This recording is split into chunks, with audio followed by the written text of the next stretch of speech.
kuna siku nilikuwa naangalia, kuna siku nilikuwa nataka niko hapo Tanzania, nataka nipate mkopo sehemu fulani hivi, benki lingi limekata, nataka nikachukue mkopo benki ikataka bank statement yangu ili kujiridhisha.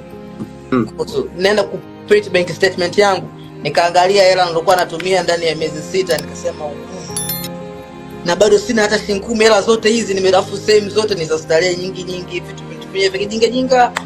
Nikasema no, siendi kuchukua mkopo, nitu kwanza ni tibu tatizo langu la finance, jinsi gani ninatumia pesa, sababu naweza nikachukua huyu mkopo, kumbe mimi shida yangu sio hela, shida yangu mimi ni jinsi ya kutumia hela. Yangizi ya kukatiza hapo, umeongea kitu ambacho nilikuwa naongea kwenye hii session na Cosmas Madulu, ni mtaalamu wa saikolojia na malezi, akawa amesema watu wengi hawana tatizo hili la pesa.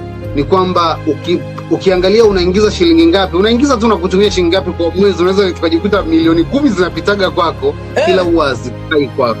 Yep.